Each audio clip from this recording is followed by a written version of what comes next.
Just about. Yeah, wants to. Let's go take a look.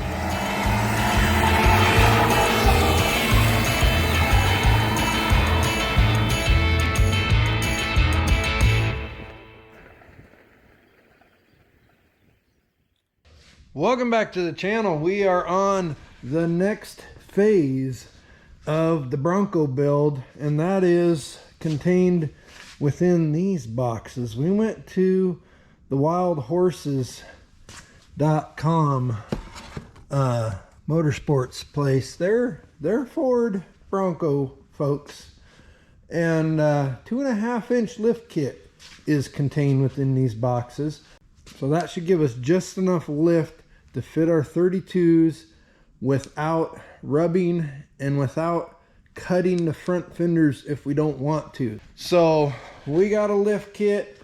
It's not a spacer kit. We got new springs, all new bushings, new shocks, all that good stuff, and we're gonna get after it. Now you'll have to have some patience with me because this isn't like just slap a lift kit. We're gonna have to go in. I want to clean stuff up as we go. We're going to start with the front because the front's just a little bit more complex. You got the link bars that locate the front axle, and those have bushings on the front and the back. And then as we take stuff apart, we might even roll this axle all the way out from under the Bronco, clean it up kind of nice. We're going to give the underside of the frame and the exposed bits of the body a nice coating of Pour 15 and some semi-gloss black, so it looks nice to people who see it, you know, wandering around the Heartland or at a car show or something like that. It's not going to be concourse level, but it's going to look really nice. So let's get the front end up in the air and start tearing into this thing. Don't forget to click the like button and subscribe, because when you want more Bronco content, you're going to get notified if you subscribe and hit the button. All right, we're not in too bad a shape. We took the driver's side apart, and then we'll bring you back over here and run you through the connections on this side. But driver's side, everything is apart. So you got 1 1/8 inch is the nut size on the back of the radius arm, and you got a big cotter key. And then you have a keeper, coil spring keeper at the top of the coil spring here, and the spring bucket. It has a bolt, a 3/8 9/16 headed bolt here, and then one that goes down through it. That's that bracketry right there. The shock is out, 3/4 on the bottom, 9/16 on the top. We removed the steering link from the pitman arm. That's a 7/8, I think it was, and then just knocked that out of there. And then we took the upper mount of the track bar loose, and that's 13/16 7/8 here. So, oh, and we disconnected the brake line. It unions up here, so we took that apart and we got it plugged on this end, we got it plugged on the other end, and then the drive shaft is off as well. So over here we're loosey-goosey. Let's take you over to the passenger side. Oh yeah, steering stabilizer went from there to there. It's gone. That was no big deal. 9/16 on each end, like a shock absorber. And now we're over here. So over here, a little bit less to do. 9/16, 9/16, 9/16, 3/4, 1 1/8 inch. And that's it over here. Once we get the shock out of here, get the coil spring disconnected, and get the nut off of the radius arm, this whole thing should lower down, and then we should be able to pull it out this way using the floor jack. So really not too bad, guys and gals. Don't be scared to do this on your own. Let's start with the radius arm nut. It's the biggest and potentially going to give us trouble. The other side did not at all, but that's where we're going to start. Alright, first things first, let's straighten our cotter key out. Hopefully it'll, can we grippy? Almost. He's gonna come right out.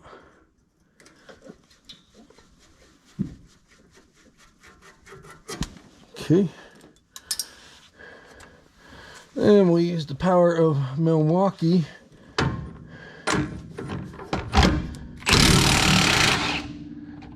Piece of gravy.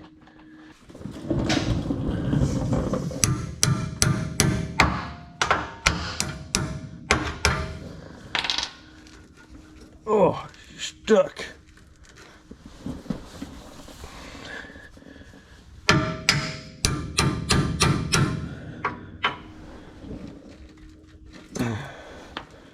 The bushing is seized on the shaft of the radius arm here.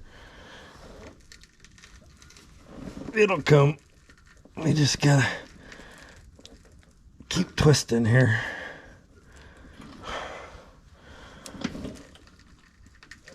Yowzers. Pry bar maybe? Just right in their way, aren't they?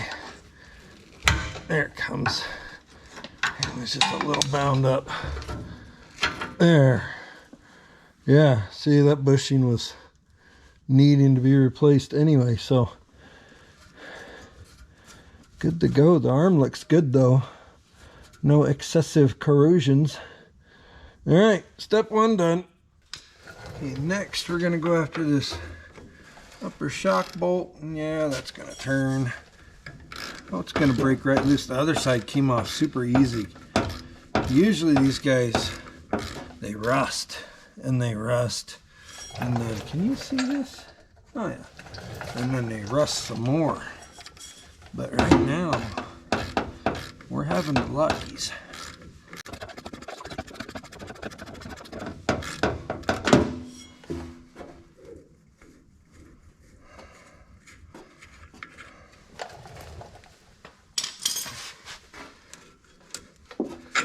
That doesn't happen every day.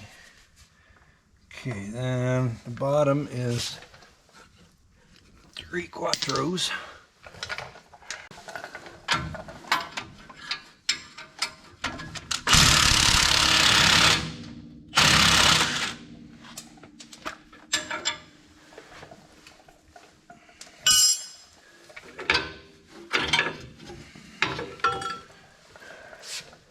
Shocks up.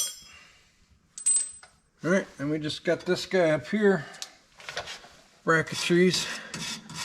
We're gonna clean off some of the threads. This bolt, you can see it, it's corroded and a little rusty. Let's get this center one too.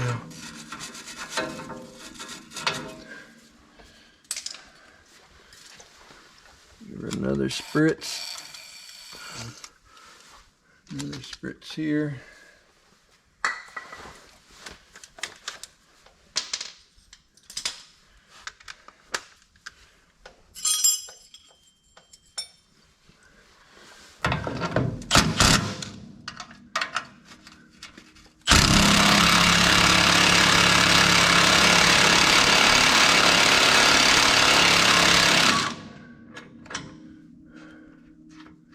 Ooh, hot.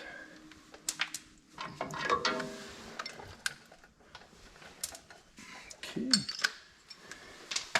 And on the other side, I was able to use a short socket and get the 3/8 Milwaukee up in here like this. Oh, and that nut is welded into this bracket, so beautiful. All right, we're gonna go drop that track bar bolt out, and then we should be able to lower this down and, you know, tug it out of here, I think. Put you guys back here a ways. These shocks are leaking too.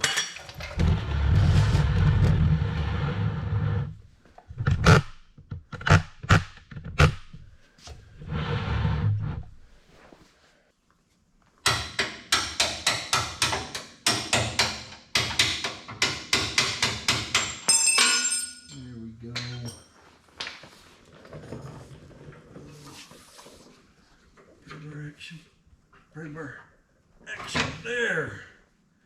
All right. Now, let's see if the magic happens.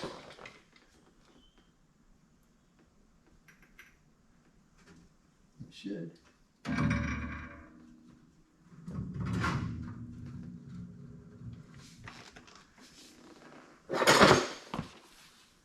We got spring outage over here. This is a spring outage over there. Oh! Just about. Yeah, wants to. Okay, so that side's over here is heavier. So maybe we'll try and lower it down onto, I think I've got a dolly of sorts around here. Okay, continuing. We're just gonna keep dropping, I think.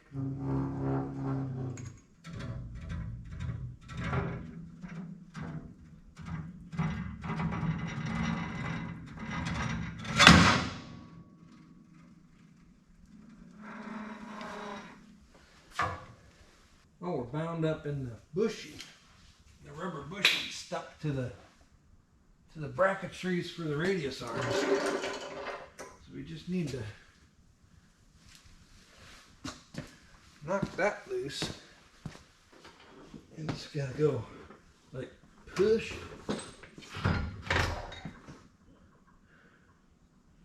Yep, push some more.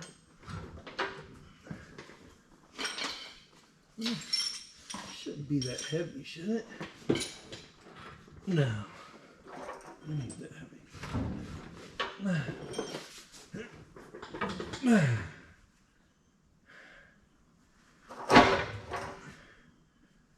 Maybe that side's got to go forward a little bit now too. I'm going to have to go back and forth. So, something like that. Woo. Okay. Oh, I gotta go save the jack. It's trying to come out.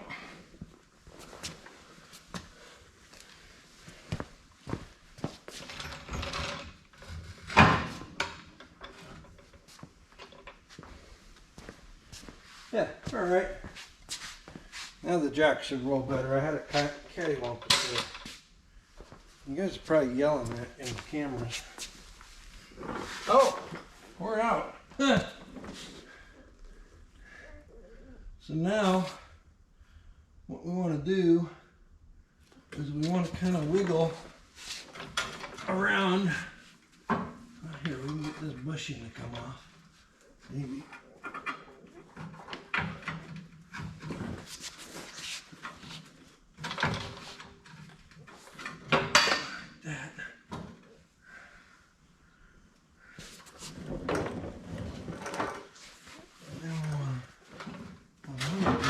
Straightforward. Yeah, we're all right. There we go.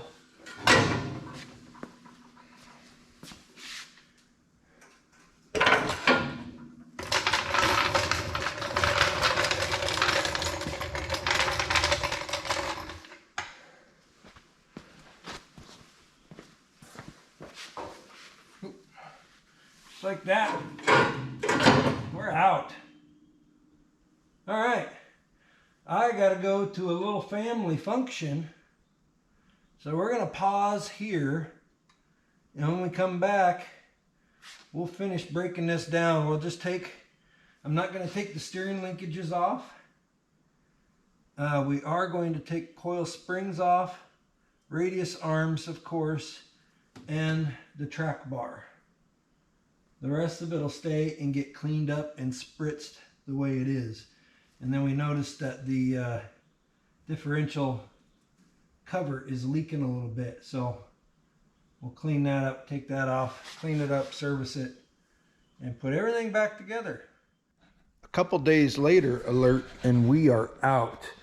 Now we already took the radius arms off and coil spring buckets and coil springs, to remove those from the axle. We were able to roll the entire assembly out from under the Bronco, and then we also took it out into the driveway here and hit it with the Hotsy pressure washer and degreaser. We've got just a little bit more scraping and wire brushing to do around the pumpkin section, but for the most part we'll do a little more cleaning, wipe it down with some wax and grease remover, and we're going to start treating this with the Pour 15 and rust encapsulator, and then it'll get some semi-gloss black. Before we do that, however, we did notice once we started getting around, we've got just a tinge of a leak from that differential cover. So we're going to go ahead and service the differential on this, and that'll require silicone to set up and, you know, dry and all that good stuff. But it'll also give us an opportunity to really get this cover cleaned up as well. So I'm going to do that. We'll get that started, and then while that silicone's setting up, so don't disturb that with wire wheels and brushes and all kinds of other stuff over here, we'll come over here and we're going to start dressing up these wheel tubs. Look how much room for activities we have under here now.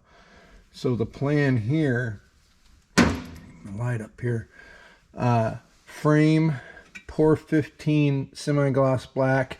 Inside of the wheel wells up in here is going to be rubberized undercoating. We'll mask all that off, and here again you can see where somebody, either my guy or the previous owner, must have just said, let's drive this Bronco through some fresh asphalt and see what happens. But we'll get most of it cleaned up. A lot of this isn't going to matter. We can rubberize right over it, but it's really going to clean up nice. The plan is to do the front sections as probably back to about this body mount here, and then when we do the rear lift, we'll do the back sections. And then for this midsection here that would normally require lower back pain and curse words, we'll roll it up or drive it up now onto the lift, and we can use our lift to get under there and do a nice job under there. So let's get this cleaned up. I'm really pretty anxious to see, you know, the befores and the afters. We're back. So this stuff isn't coming off.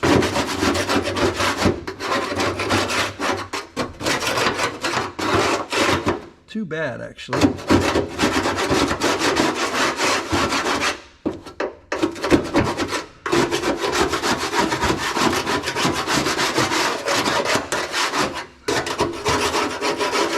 Not bad at all.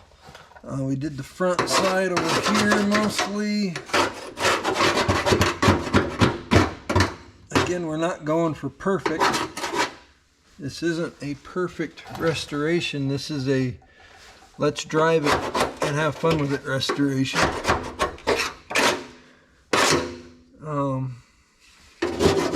So yeah, scraping done. Oh, hang on. Oh, I got a big huge chunk there.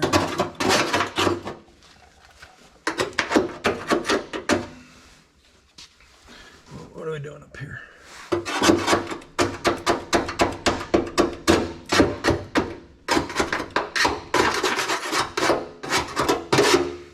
Okay, now I'm happy with that. Junk up there. Now we'll get the wire. Am my light dying? Yeah, it is. We'll get the wire brush on the drill. We'll go over all this. We're going to mask off and probably just hang plastic over the frame, the shock tower, and the spring bucket. And then we'll come in here and we'll mask off this outside. We'll come in here and we'll do our rubberized undercoating. But then after that, we do want to come in here and make sure when we put our Pour 15 on that it's got a nice finish, and we don't want to mix the two. That's what we really want to avoid. A few minutes later. Well, I got excited and didn't hit the record button, but that's about all we're going to do. We just went over it real quick and just got the crusties off. We might hit this little spot here a little bit more. All the way back to this first body mount. I did not touch this with the wire brush. We're just going to wipe that down and undercoat it. The reason being, I didn't want to take off any of, you know, the paint. That's that extra layer of protection there.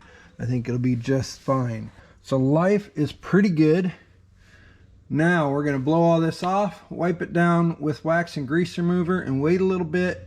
And then, like I said, the plan is undercoating first, mask off the frame, and then the pour 15. Okay, we've masked everything off. I mean, it didn't take much. We got this this really thin painter's plastic from the greatest place on earth, Menards. Is really useful in this type of environment because you can kind of get it tucked in and let it drape down. Everything's been wiped down with wax and grease remover. Now this is masked just so that we don't somehow accidentally have any bleed over onto this side of the inner fender. I don't know why, I just felt the need to do that. And then we're going to go up and catch the bottom of our floor pan here that's been replaced. This body structure here, and then the kick panel here, and we'll have to throw some tape over this hole so it doesn't spray out of there.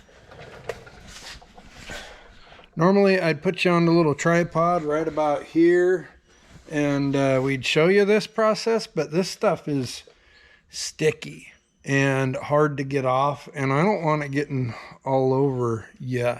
So yeah, I'm gonna do this quick.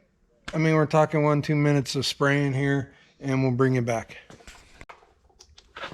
And we'll get to this in a second, but this is why I just didn't have y'all, you know, watching up close, because that's just the creeper that was laying underneath. We'll let that dry and it'll just flake off, but it kind of gets all over. But here's the finished product. I kind of like it for this part of the application. It really cleans things up. You know, we'll let it dry and we'll get the masking and the plastic off of here, and then we'll do something a little more permanent with the frame, shock tower, and spring bucket. But this really gives it a nice clean look under here.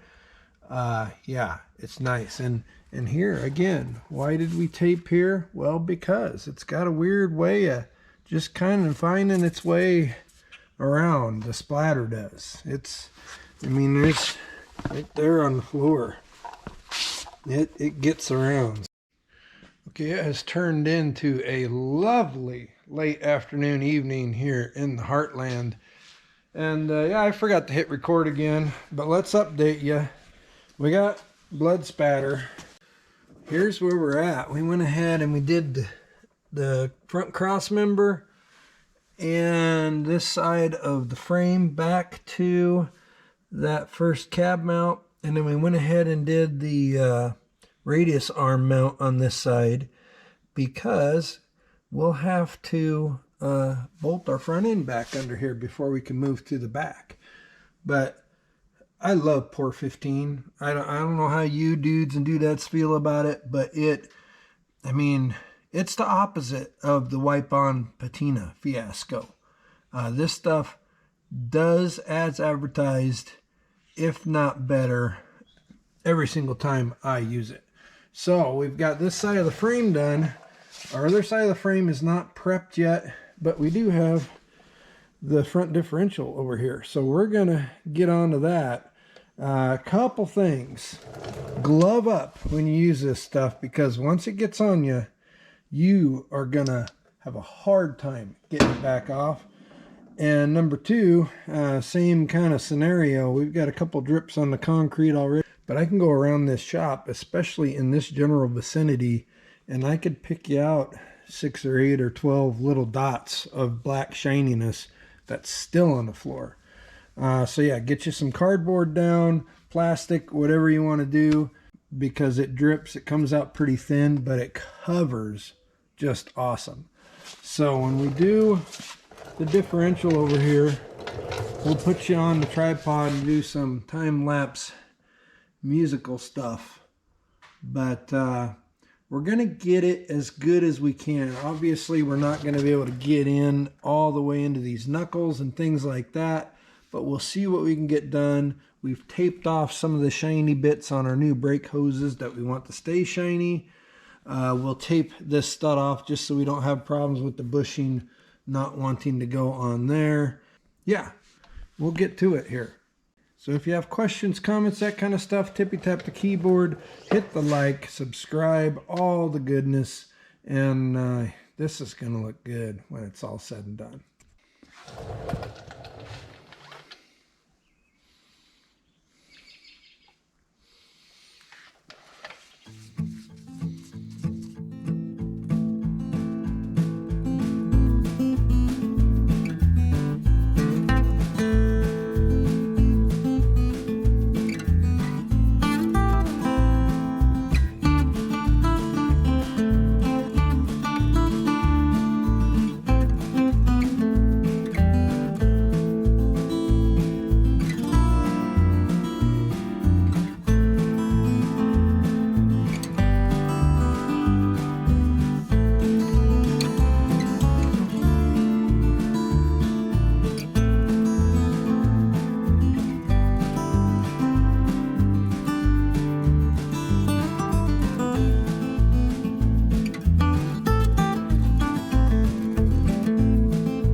Next day alert. Let's get in the shop here and see what we got going on. And look at that, dried perfectly.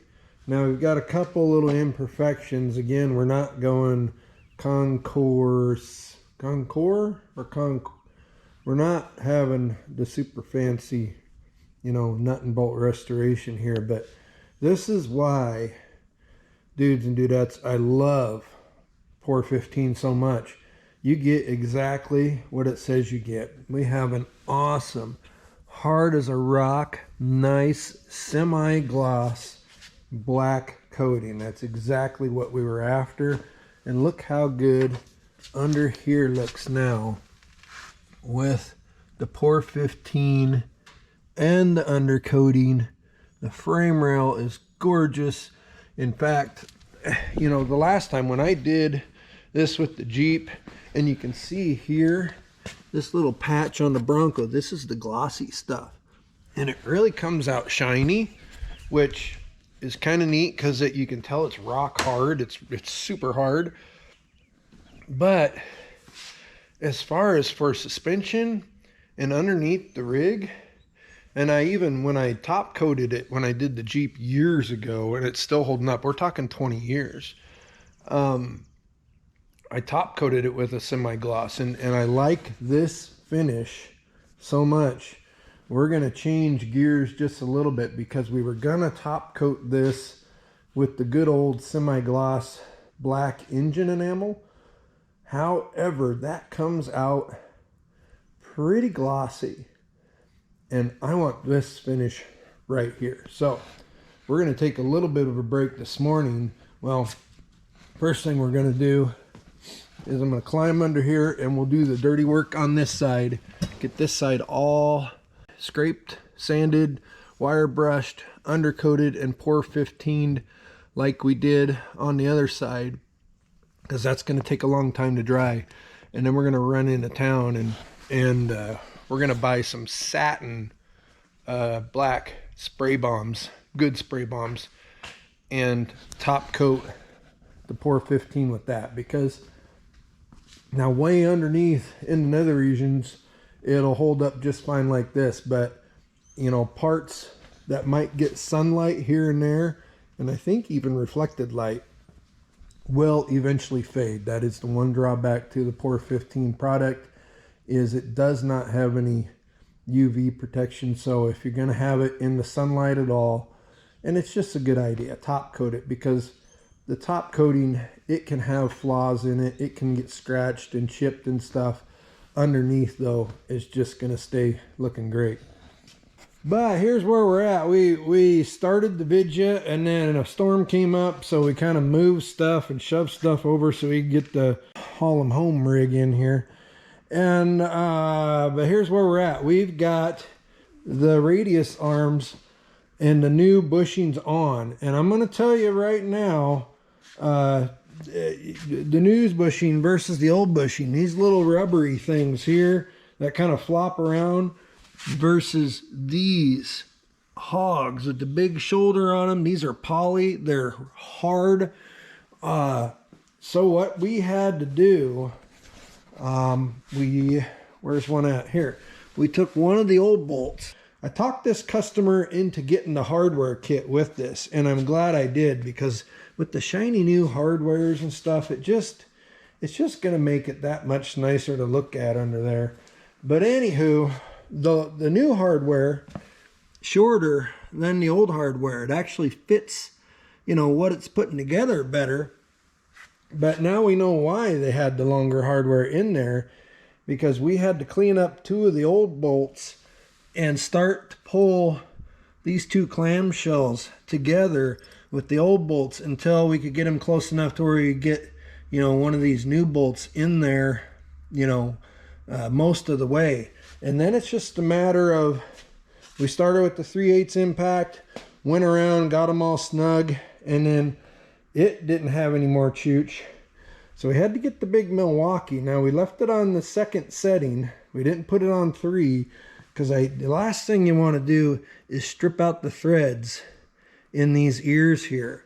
So we used a little light oil on the new bolts, and what we did was we zip zap them and they'd get tight, and we kind of go crisscross like you would with a wheel, and then we'd sit and rest for about a minute, just let them sit, go do something else, come back, zip zap them again, and eventually you'll get them sucked down to where these two pieces are mated together. And it's so much tighter and so much more robust than the factory stuff. So far that kit's been really good to us. We are waiting for a little bit of paint to dry on these bottom spring buckets and spring retainers, and then they bolt in right here, and then we can clamp the new fancy new coil springs onto those, and we'll lower this whole assembly down and roll it under there. In the meantime, as we were kind of getting to this point, we looked under there, and of course the front output seal on the transfer case is dripping just a little bit. So we're going to go ahead and pull the front drive shaft. We got to clean it up and give it a coat of Pour 15 and you know, make it look nice anyway, like the rest of this stuff. And then we'll start getting this back under the front of the Bronco and getting it all bolted up for the last time. And lo and behold, day before yesterday, the seats are done. So Jarrett is not waiting for the seats. The seats are waiting for this guy to get off his rump and get this finished up. So we're going to really start blasting some hours into this Bronco. We've got a car show here locally the end of June. So I think, and again, the PDR might not happen, but I think we're going to be pretty close. We're going to do, I think we decided to do exhaust in-house, everything minus the PDR should happen here, and you all should get to follow along. That's enough updates. Let's get this front end back together. Okay, so right off the bat, I apologize to you. Jalen was home for the weekend. It's Sunday now, and I decided right before he was going to leave, he had a hot date, and then he's got to motor back to school. Hot date, half hour that way, school half hour the opposite way. Anywho's, I decided, what the heck, let's try and stab this front end. And so we don't have any vidya until now. But the good news is most of it went really well. The negative side of things is I sat here, I've been fighting this one particular issue for at least 2 hours, at least. Anyway, here we are. And it's starting to look really good. We have our new 2.5-inch Wild Horses coil springs in. Now these, it's not hard at all, ladies and gentlemen. You have your spring keepers at the bottom. You put those in loosely, and then you can take this spring, once you get the axle kind of halfway located under the Bronco, you can just walk the spring in clockwise until you get flat north to south, so to speak, with the way the frame lays here. Get your spring keepers bolted on the top, and then we will tighten all this down. I think we're going to try and scooch the spring just a little bit farther back in this side, and you see this other contraption, but ignore this for now. In fact, let's go over to the side that didn't fight us tooth and nail. And yeah, so over here again, spring retainers, bottom, put them in real loose, just, 3/4 threads. Turn your spring in. Initially we had both springs in. We were trying to roll it under the Bronco. We had to take the passenger side out and then turn it back in, but it was really a piece of cake. Again, spring keeper at the top. Once we got a little bit of pressure on here and got this flattened out here, we were able to bolt this in, and they're kind of finger tight to snug tight, but nothing too crazy. Now, the radius arm bushings. On this side, the radius arms, getting them into where they go wasn't too bad. There was a little bit of wrestling back and forth because these bushings here are a lot heavier, dutier, and tighter than the factory ones. But we were able to get the arms into the mounting holes on the back, the rearward mounting holes on the frame. And then even this side, we were able to pry down a little bit on the radius arm and get, because of the angulars right here, you have to pry down a little bit so that, here's the factory bushing, so that this shoulder of the bushing will go into the hole on the bracketry. And this side, not too bad. Got it to slide in there. A little bit of grease helped and got it, kind of snugged up. And then we thought, okay, well, let's get the other side done. Oh, my liver. And everything snugged up, and then Jalen can leave and I can just start to tighten stuff down. And then we hit the wall. It just would not flatten out to the point where we could get that bushing to go cleanly into this hole. It is now, but I ended up with a contraption. We got to come along and an axle strap pulling it backwards so we can try to get lower in the hole here. And then we actually used a bottle jack and jacked up between the radius arm and the frame. And then we got a piece of 2-inch DOM.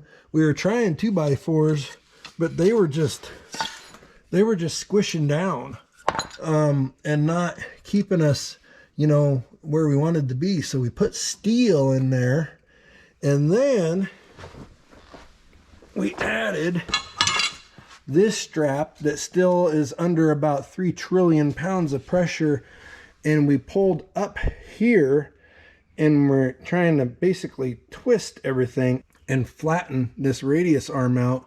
And by golly, we finally got it. So I just got that bushing in, and both of those are past snug. They aren't tightened all the way, but they're good enough that we can now take our contraptionaries off of here and, sigh a little breath of relief. And, in the process, as we scratched and dinged and scuffed up all of our fancy paint work, but most of it'll clean, and we know we got to do a little touch up on these jobs. That's just the way it is. But the big news is the front end is back under the Bronco. I might even put you on a little tripod here and just let you watch along. We're going to release what we have. We just have to mount the track bar to the frame, tighten up both those connections, attach the steering link to the pitman arm, and install some shocks, and we'll be in a pretty good place. This shouldn't take much more than about another hour or so, and it'll be way faster with the fast forwards. But we got about an hour, I think, and this thing's going to really be looking good. So let me get you on the tripod, and that's your update. Sorry we don't have a lot of footage, but it would just, I mean, look at it. It would have just been me saying bad words and getting frustrated and taking a walk and coming back. It was not pretty. Okay, let's get some tension off of this guy, because I'm pretty sure we're way past what it's rated to hold.